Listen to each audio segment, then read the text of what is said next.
Hey everybody, it's Lazy Rider 56. Welcome back to the channel. So welcome back. It's a windy day here in June. It's pretty warm, but definitely windy. And you're gonna notice something. I'm on the Triumph. I'm not on the Honda Shadow. And why is that, you say? Well, I was gonna sell this Triumph and then I got a recall notice. Something about the alternator cap, not really sure what that is. So I thought, let me take care of this recall before I get it sold. And I called to set up an appointment for the recall, to fix the recall, and they can't get to it until the 27th of June. So it's been sitting in the garage now for what, 3 weeks now, and it hasn't been ridden. I thought I'd better get out and do some riding on this just to keep it moving. So that's why I'm out here today on the Triumph. And again, like the last ride, there's no real plan here. I'm just riding around to keep the bike moving, and it won't be a long ride. I'm not sure where exactly I'm going to go yet, but just going where the mood strikes. And of course I'm getting reused back to these controls again. Now I didn't film this, but I went to hit the turn signal and I hit the horn, because where that horn is located on this bike is where the turn signal is on the Honda Shadow, and I've now started to get used to the Honda Shadow. So I guess that's what you call first world problems. I just don't know where I want to ride to today. I really just don't know. Okay, we're out of the red light. I might head out, I don't know. I'm not even gonna say where I'm thinking, because I don't know. I'm changing my mind as I'm riding. I do want to ride by this building they've been working on just to see how far along the construction is. Putting up the facade, but the brick facade, but I still have no idea what this building's going to be. Oh, I did notice the other day driving down York that Liberty Street is finally getting resurfaced. I had mentioned a number of videos back, I was riding the motorcycle down Liberty Street and just getting bumped all over the place. And I said they really needed to get in there and resurface that road. Well, they're doing it. So it's all torn up, so that's why I'm going this way instead of Liberty Street, because it's basically a gravel road at this point. But I'm not complaining, because it really needed a resurfacing, and so does this road.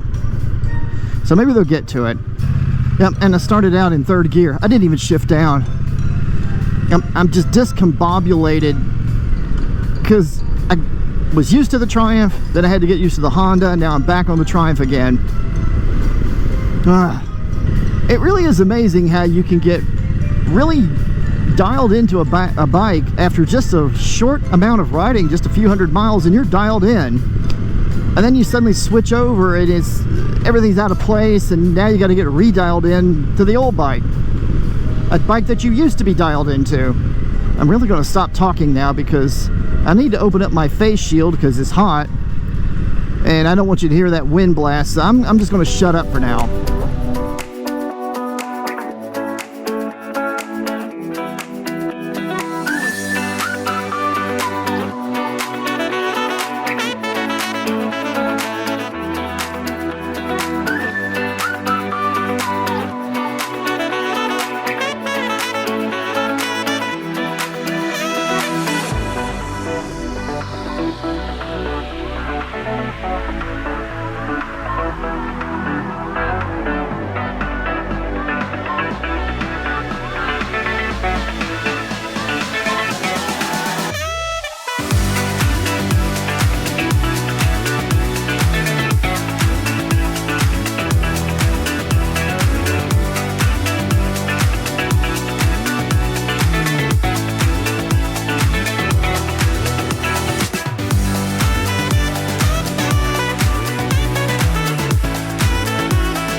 Okay, so we're back in York.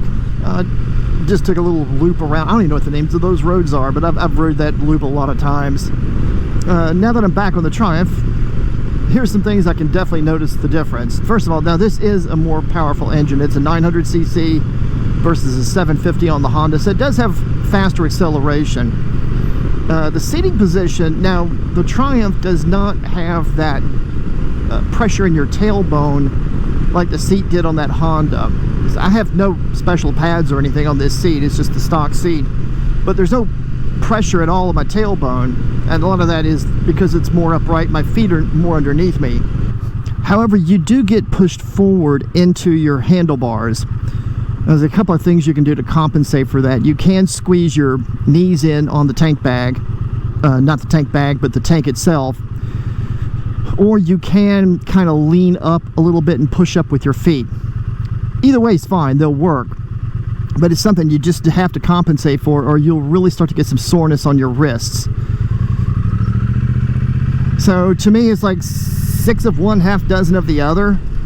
You either have the tailbone pressure where you have to get a pad on the Honda, or you don't have that with the Triumph, but you do get pushed forward into the handlebars, and you've got to adjust for that.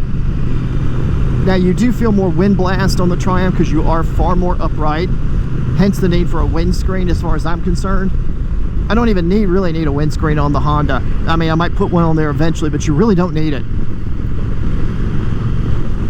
But on the Triumph, I have been able to add more storage. I've got saddlebags, I've got a luggage rack, whereas I don't have any of that right now on my Honda. Personally, I'd like to keep both bikes, I really would, but I have a hunch the ongoing expenses on the Triumph is just going to be a little bit more than my budget can take. I mean, I could probably do it, but I don't. Plus, I don't like doing chain maintenance. That's probably the biggest thing. Let's get through this light. Well, thanks for joining me today. Nothing really to talk about today, just a lot of ramblings about the two different bikes and just trying to get some miles in on this bike before I take it in for the recall service. Also, you'll notice I didn't even bother putting the Hero 4 camera on the mount. I just didn't want to fool with changing those mounts around. But that's going to wrap it up for this ride. Thanks a lot for joining me. I really appreciate it. Like and subscribe. This is Lazy Rider 56. Have a great day.